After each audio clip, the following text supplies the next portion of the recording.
Salut les amis, j'espère que vous allez bien. Aujourd'hui, je vais vous parler d'un sujet important. Faut-il faire de l'intensité en hiver? Je vous donne mon avis et je vous donne un petit peu les exercices à effectuer pour être au maximum pour votre saison. C'est parti.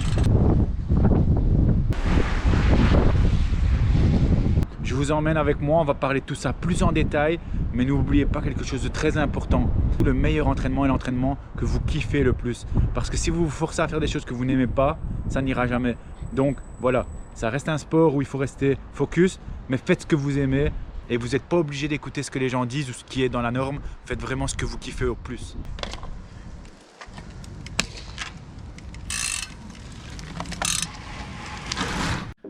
Salut les amis, j'espère que vous allez bien. Aujourd'hui, on va parler d'un sujet qui fait encore énormément de polémiques. C'est faut-il faire de l'intensité en hiver ou pas?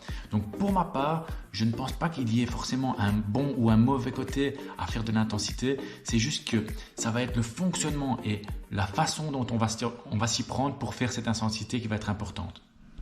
Donc voilà, commençons avec la partie 1, ce qu'il faut savoir. C'est-à-dire l'endurance, c'est la base. Il ne faut surtout pas la négliger, même si on veut faire de l'intensité. Il y a aussi le fait que plus vous allez faire de l'intensité tôt, plus vous allez être en forme tôt. Donc absolument, et ça va être très important, regardez vos objectifs. Regardez quand arrivent vos objectifs principaux, ça va être super important pour programmer vos séances. Ensuite, il faudra bien organiser vos semaines. J'ai fait mes petites notes, comme ça je peux vous expliquer en même temps. Donc bien organiser vos semaines, c'est-à-dire que si vous voulez faire de l'intensité tôt, essayez d'avoir un minimum d'endurance déjà à la base parce que comme je vous l'ai dit, c'est très important quand même pour savoir assimiler tout correctement, vos intensités et tout. Et il faut savoir qu'il faudra bien régler vos semaines, c'est-à-dire bien les gérer. Si vous voulez absolument mettre vos intensités, vous mettez intensité, sortie récupération ou récupération passive. Ça, c'est comme vous voulez. Ensuite, faire un petit bloc d'endurance, intensité. Vous allez devoir vraiment gérer ça correctement. Vous n'allez pas pouvoir faire de l'intensité tous les jours. Là, ça serait vous cramer et ça serait vraiment du n'importe quoi. Donc déjà, ça c'est important. Donc les avantages maintenant, donc partie 2. Il faut savoir que faire de l'intensité en hiver, donc très tôt, c'est-à-dire que vous allez être en forme tôt aussi. Donc voilà, il faut savoir ça, il va falloir savoir gérer ça. Donc être en forme en début de saison, il faut faire très attention de ne pas aller dans le surentraînement. Donc ça, c'est le premier avantage, c'est que vous allez faire vos intensités en hiver, vous allez commencer un petit peu avant tout le monde, vous allez être en forme tôt si vous gérez bien vos pics de forme et tout. Donc voilà. Ensuite, l'avantage aussi de faire de l'intensité en hiver, comparé à faire que de l'endurance par exemple, c'est que ça va être beaucoup moins monotone, c'est-à-dire que forcément, ça va être plus fun, vous allez devoir moins vous brider, etc. Ensuite, un autre avantage de faire donc de l'intensité en hiver, c'est que vous allez vous sentir puissant. C'est-à-dire, forcément, vous allez être avec des gars, imaginons quand vous allez rouler avec vos amis, qui eux seront plutôt encore dans leur mode endurance, à faire leurs sorties longues et tout. Vous aurez déjà fait vos intensités, vous allez vous sentir puissant. Pourquoi? Parce que vous aurez déjà travaillé vos intensités, il est vrai que vous allez déjà bien en fait. Vous allez vous sentir très très bien. Il y a aussi, attention, en partie 3, les inconvénients. Il faut savoir que si vous arrivez en forme donc trop tôt dans la saison, vous avez un gros risque aussi de surentraînement si vous n'arrivez pas à bien gérer du coup cet entraînement. Il y a déjà ça. Ensuite, si vous n'avez pas assez travaillé votre endurance, le problème qu'il peut encore y avoir aussi, c'est que vous allez mal assimiler donc ces charges d'entraînement, ces intensités, elles vont être moins bien assimilées et ça c'est quelque chose d'important aussi. Ensuite, si la charge de travail est trop haute, vous avez un gros réel de risque de blessure. Vous voyez, tout ça, ça peut être très important et c'est important de bien comprendre ça pour justement pallier à ces problèmes et à ces inconvénients et savoir les éviter tout en pouvant en sachant continuer à progresser, à améliorer, même avec de l'intensité, mais en faisant très intelligemment. Ensuite, partie 4, combien d'intensité par semaine? Donc voilà, il faut savoir que ça dépendra de chaque personne. Moi, je pense réellement, pour moi en tout cas, c'est entre 2 et 3 séances par semaine. Donc voilà, ça, vous allez gérer un petit peu au niveau de votre corps, votre récupération. En fait, ça va se jouer comment? C'est-à-dire que ce que vous allez devoir faire, c'est vous allez faire votre intensité, une séance intense. Imaginons que vous faites votre séance intense le mardi. Qu'est-ce qui va se passer? Le mercredi, vous devez absolument récupérer. Vous ne devez pas aller refaire une séance d'intensité le mercredi parce que vous aurez déjà donné vraiment fort, etc. Donc, le mercredi, vous allez mettre une sortie ou d'endurance, donc sans trop forcer, ou une sortie de récupération. Pourquoi? Comme ça, le jeudi, vous allez être en forme et vous allez pouvoir retaper une séance d'intensité ou encore une séance d'endurance. Vous voyez?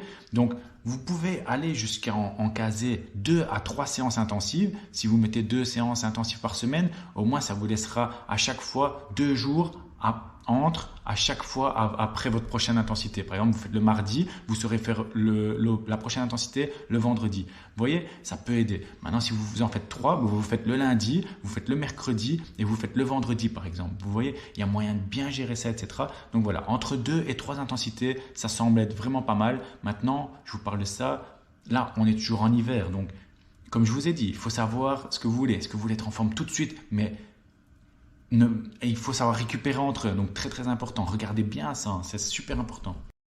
Et maintenant, quel type d'exercice vous pouvez faire? Donc, quel type d'intensité? Dans les plus connus, vous avez l'exercice du 30-15, donc 30 secondes à 100% de votre PMA et 15 secondes à 50% de votre PMA. Donc ça, c'est un exercice qui va vous permettre de faire monter le cœur quand même fortement et d'avoir un maintien donc, de cette VO2 max. Donc ça, c'est un des exercices les plus populaires.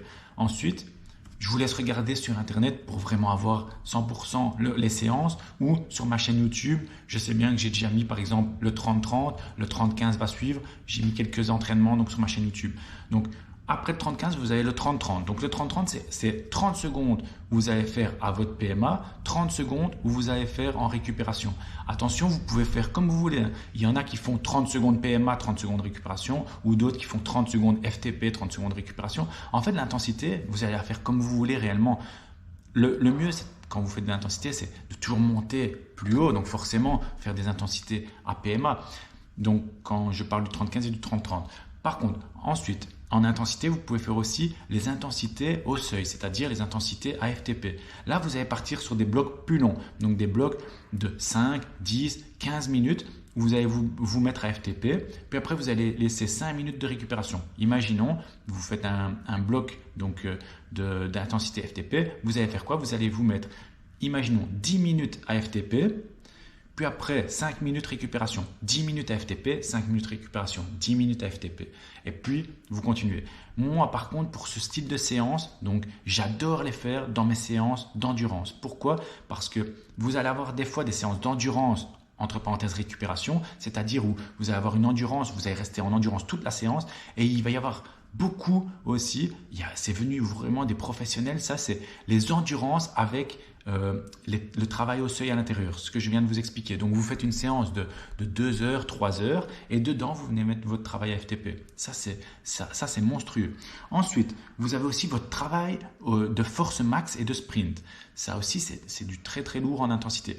Là par contre, vous pouvez faire aussi ça sur une sortie, donc en endurance par exemple, où vous êtes tranquille, vous faites votre sortie en endurance et puis vous vous mettez des sprints. Donc ça, vous pouvez faire ou en sprint max sur 10 secondes ou en sprint max sur 30 secondes. Là, ce que vous allez faire, c'est pas compliqué, c'est du sprint, c'est à fond pendant 10 secondes ou à fond pendant 30 secondes, vous faites comme vous voulez. Et ça, vous essayez de le faire plusieurs fois sur la séance. Ce qui est bien, c'est de se faire des petits blocs. Donc c'est-à-dire que vous allez faire votre endurance, puis vous partez un sprint à fond 30 secondes, puis vous récupérez 2, 3, 4, 5 minutes. Puis après, vous refaites un gros sprint. Et en fait, comme ça, sur votre heure, en fait, vous avez moyen de vous mettre à peu près une dizaine de sprints, à peu près. Et comme ça, vous mettez ça tout englobé dans une seule heure. Et après, vous continuez votre endurance ou vous le mettez pendant votre séance. Par exemple, vous faites 1 heure d'endurance, puis vous faites 1 heure où vous faites ce que je vous ai expliqué là avec les sprints, et puis 1 heure d'endurance. Voilà. Donc ça aussi, c'est encore super fort. Donc je vous ai dit donc le travail à PMA. Après, vous avez aussi tout ce qui est travail donc de la cadence. Donc vous allez avoir ça, vous pouvez le mettre aussi dans vos séances plus longues et tout, parce qu'en fait, il faut savoir que vos séances longues, elles ne servent pas que à faire de l'endurance. Vous avez vraiment comme je vous ai dit, des séances d'endurance qui sont pures, et vous avez des séances d'endurance qui vont vous servir à travailler. Et là, en fait, vous allez faire votre travail en force. C'est-à-dire, vous allez alterner par exemple, 5 minutes, 10 minutes à 55 tours par minute en cadence. Et puis après, vous allez faire le même temps de travail, mais vous allez doubler, donc vous allez faire à 110 tours par minute. Vous voyez, 55, 110 tours par minute. Et ça va faire quoi? Ça va vous aider à travailler votre force et ça va vous aider à travailler votre cadence. Et une fois que vous arrivez à gérer ça correctement en mode endurance, vous vous ferez des blocs lors de vos séances FTP. Par exemple, au moment où vous devez partir en FTP, exemple, moi, ma FTP, elle est à peu près à 350 watts pour le moment. Mais je fais quoi? Je fais 350 watts 5 minutes à 55 fréquences de pédalage. Et puis après, je fais ma récupération. Donc, vous faites à moitié d'FTP. Par exemple, là, moi, 175. Et là, je fais 175 watts à 110 tours par minute. Vous voyez? Et en fait, en faisant ça comme ça, vous allez réussir à mettre de l'intensité dans des séances qui, de base, sont juste des séances d'endurance. Vous voyez? Donc, attention. Ça, vous devez calculer correctement votre charge de travail parce que si lors d'une sortie entre parenthèses endurance, votre charge de travail monte trop haut, ça ne sera pas comptabilisé comme une sortie d'endurance. Donc ça, c'est important aussi forcément. N'oubliez pas, vous avez vos sorties intensité, vos sorties récupération, vos sorties endurance. Ici, si on met de l'intensité dans des sorties, forcément, on n'appelle plus ça de la récupération, de l'endurance. Vous voyez? Donc, très important. Donc voilà, pour donc vraiment faire le résumé de tout ça, je pense que oui, il peut être très bon de faire de l'intensité ou du moins d'en garder un petit peu en hiver, mais ayez une très très bonne base d'endurance. Donc une très bonne base de zone 2 correcte avant de faire tout ça. Je pense que ça peut vraiment vous apporter, vous allez assimiler plus vite, vous allez risquer beaucoup moins de vous blesser, vous allez risquer aussi, vous allez rester vraiment dans le fun de vos séances, mais tout en étant productif et en cherchant la performance. Donc voilà, j'espère que la vidéo vous aura plu. Je vais vous poster ça. Ici, il va encore y avoir des vidéos qui vont suivre. J'ai une vidéo donc sur le 30-15 qui va arriver et j'ai justement une vidéo sur le travail au seuil qui va arriver par la suite. Donc n'ayez pas peur, abonnez-vous un maximum pour voir tout le reste de mes vidéos. Je vais essayer de vous faire un maximum de vidéos de qualité avant la reprise des compétitions qui est ici donc en février. Donc on va y arriver très très vite. En attendant, entraînez-vous bien, cartonnez un maximum parce que cette saison, vous allez tout défoncer.